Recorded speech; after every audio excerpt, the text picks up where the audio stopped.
kebetulan berdekatan dengan rumahnya. Nah, mereka tahu itu bangunan dana berasal dari dana desa. Itu juga bentuk merasakan.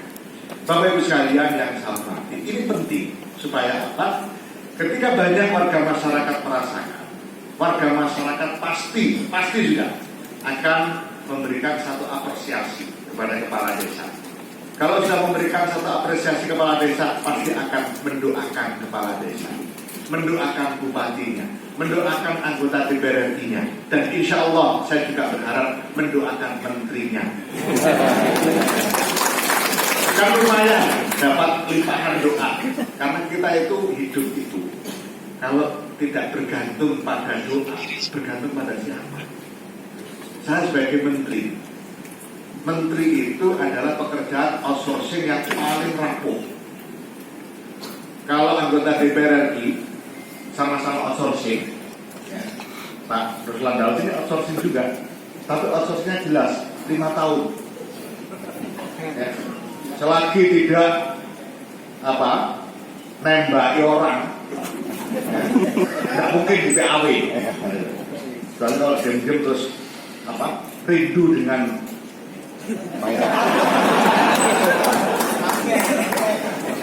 nah, nggak mungkin di PAW 5 tahun. Tetapi menteri itu nasibnya pertama di tangan Allah, yang kedua di tangan presiden. Nasibnya menteri di situ. Sama dengan nasibnya Kapolres.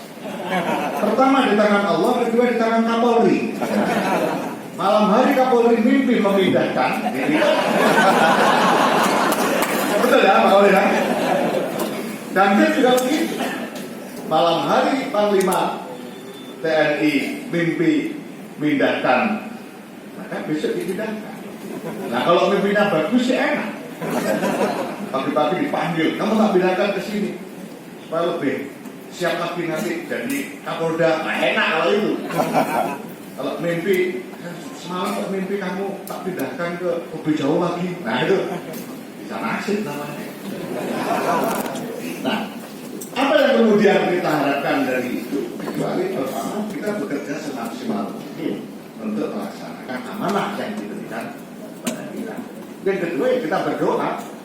Ya berdoa mudah-mudahan Allah memberikan kesempatan kepada kita semua yang mendapatkan kesempatan untuk berbakti kepada bangsa dan negara.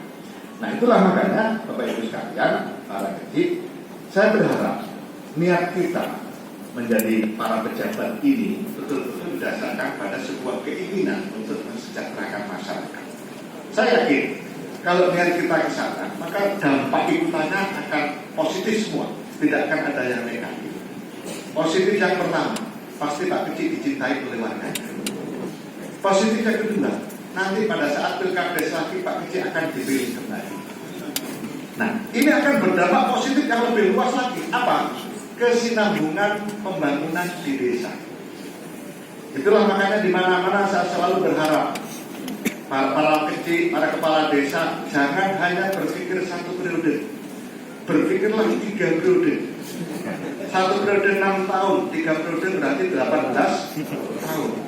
Kalau Pak Kecil jadi memimpin desa dengan bagus selama 18 tahun, pasti perkembangan pembangunan akan begini, tidak akan muter. Karena apa? Pasti ada kenaikan. Karena apa? Kami sudah pengalaman yang pertama, sudah tahu sebelumnya bagaimana pembangunan desa yang baik.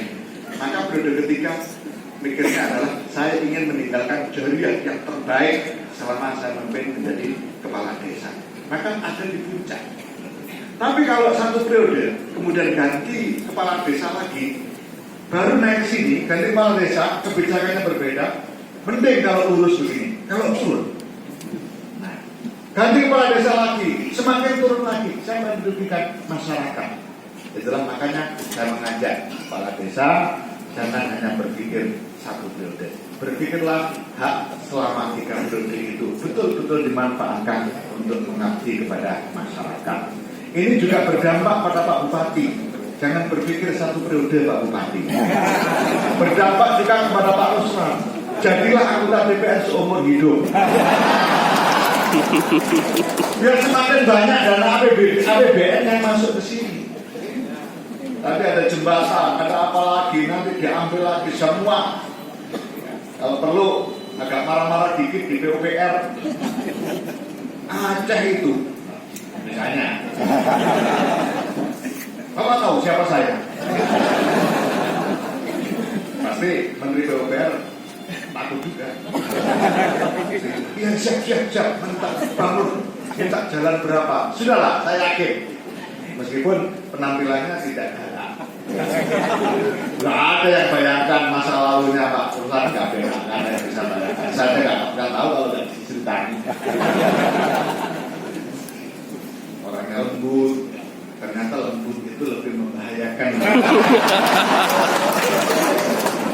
Nah, Bapak Ibu sekalian yang saya hormati, oleh karena itu terkait dengan dana desa, yang pertama untuk tahun 2020 dengan percepatan penyaluran dana desa, saya berharap pemanfaatannya pun dipercepat. Yang sudah cair segera manfaatkan. Arahan Bapak Presiden, pemanfaatan dana desa tahap pertama digunakan untuk infrastruktur dengan pendekatan padat karya tunai desa. Kenapa padat karya?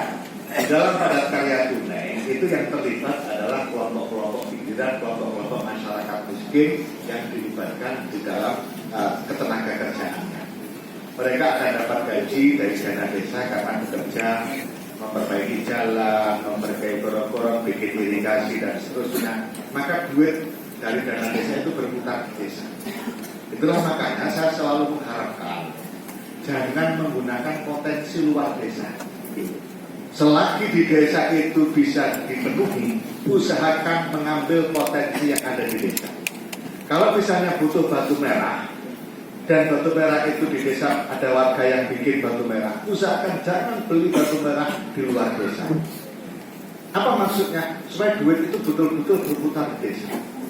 Nah, kalau 74.593 desa di Indonesia, tahap pertama ini duitnya muter untuk padat karya tunai desa, potensi desanya dimanfaatkan sedemikian rupa, yang bikin batu batanya laku dapat duit, yang setengah pengangguran atau bahkan pengangguran dapat pekerjaan dapat duit, yang stunting dapat pekerjaan dapat duit dan seterusnya. Nah, mereka akan melakukan konsumsi untuk makan, untuk hidup sehari-hari, maka terjadilah yang disebut dengan daya tahan ekonomi. Situasi dunia yang bagaimanapun sulitnya, seperti kemarin sudah sulit karena ada perang dagang antara Amerika dan China. Kita terdampak, meskipun tidak maksimal, dampaknya nggak terlalu terasa karena dana desa bergulir. Hari ini setelah perang dagang belum selesai, ditambah lagi perang corona, dan kita juga tidak tahu kapan corona ini akan berhenti. Untungnya di Aceh damai-damai saja. Tapi negara-negara Eropa hampir semua sekarang sudah memutuskan untuk lockdown. Lockdown itu ditutup, negaranya ditutup dari semua lalu lintas. Yang dalam tidak boleh keluar, yang keluar tidak boleh masuk. Sekolah liburan. Nah, di Jakarta sudah mulai, Gubernur DKI sudah menutup Monas, tidak boleh ada kunjungan wisata dulu, ditutup dulu. Kemudian Taman Mini, ada 15 tempat wisata di DKI yang ditutup. Unibro sudah mengirim surat kepada mahasiswa melalui akses online untuk kuliah online, tinggal di rumah saja. Nah, situasi seperti ini ternyata kita tidak rasakan di Beren. Ini menunjukkan bahwa Beren masih dilindungi oleh Allah Subhanahu wa Ta'ala. Ini tidak lain karena keyakinan kita. Yakinlah bahwa corona tidak akan pernah masuk ke Beren. Allahumma. Namun demikian Bapak Ibu sekalian, saya tetap mengajak kepada kita semua untuk waspada. Waspada bukan berarti ketakutan. Waspada itu contohnya, meskipun tidak pernah ada pencuri, tidak pernah ada perampok di rumah, di lingkungan kita, tapi setiap malam kita tidak lupa mengunci pintu. Itu namanya waspada. Bukan karena kita ketakutan, tidak pernah ada pencuri, tidak pernah ada perampok. Tapi kenapa tiap malam kita kok kunci pintu rumah? Karena itu waspada. Nah, oleh karena itu, daerah-daerah sudah seperti itu kita tidak perlu panik, tapi kita waspada. Salah satu cara misalnya bagi yang merasa panas di atas 36, 37 atau 37 segera ke rumah sakit. Jangan pergi kemana-mana. Selesaikan dirinya sendiri. Supaya apa? Supaya tidak merugikan orang lain. Bagi yang sehat-sehat saja, biasakan mencuci tangan dan seterusnya. Termasuk saya ini sekarang sudah terampil mencuci tangan. Dulu saya itu kayak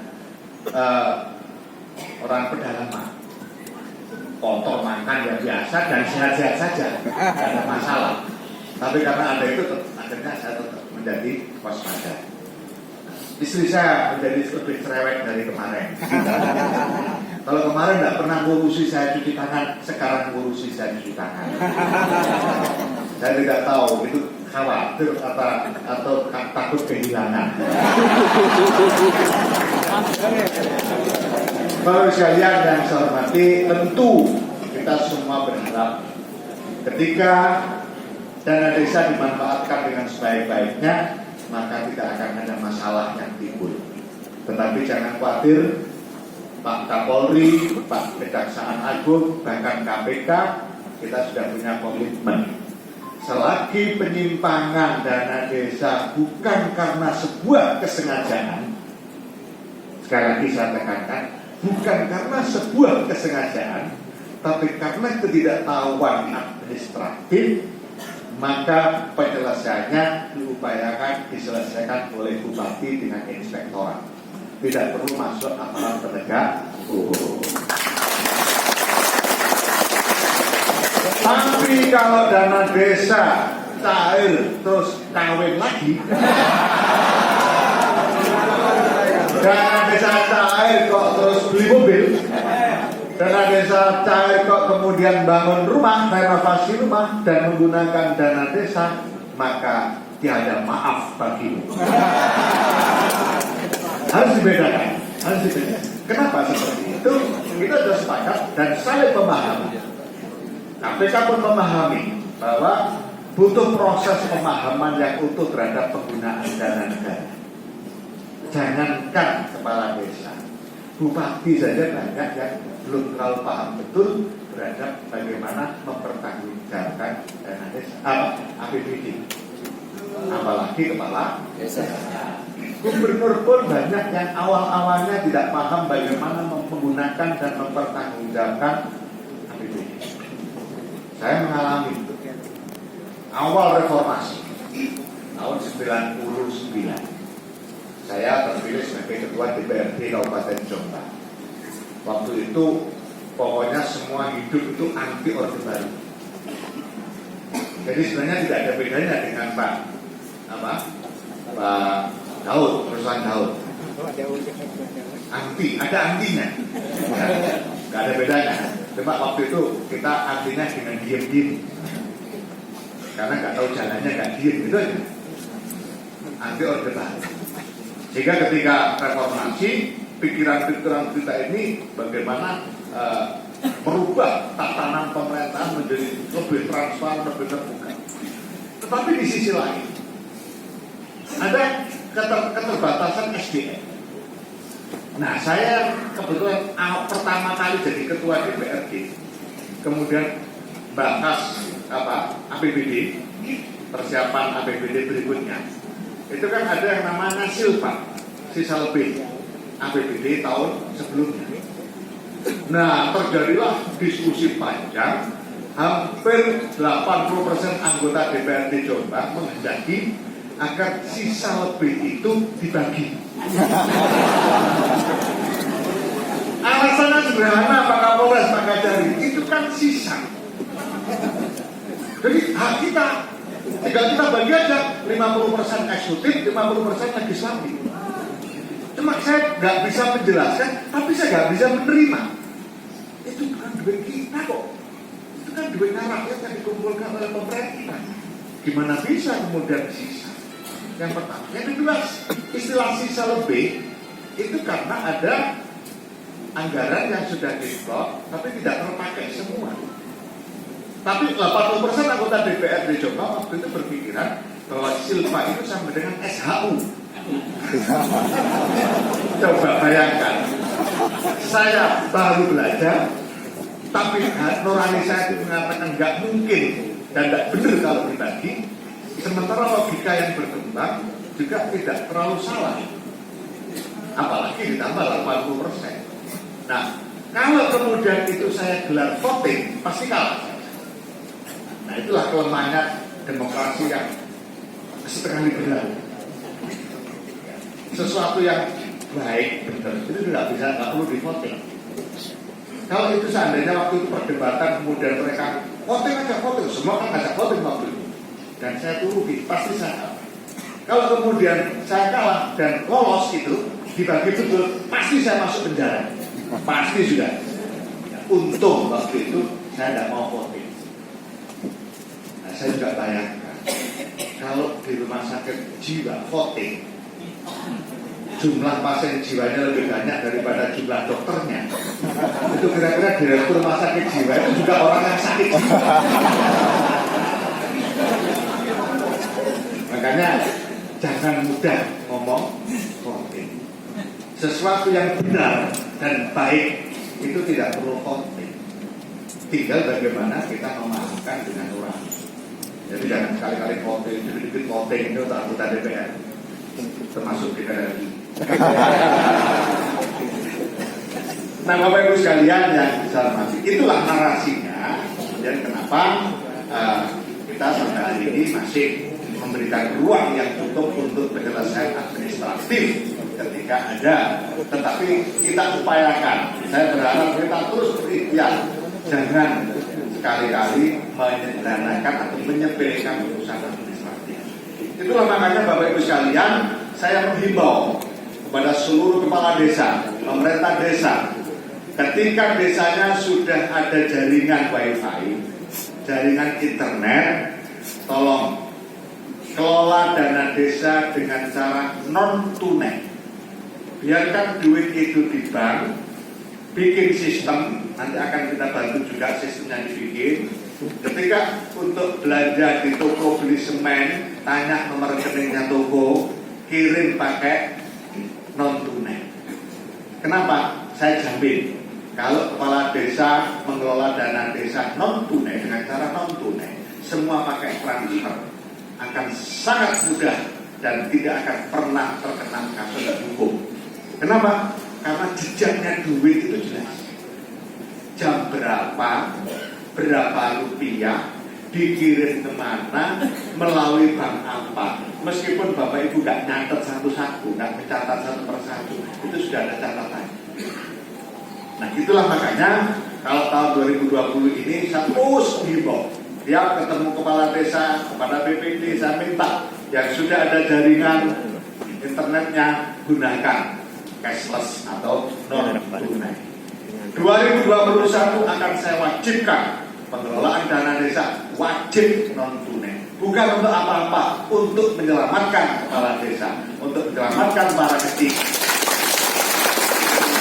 supaya semua transparan, tidak ada sesuatu yang.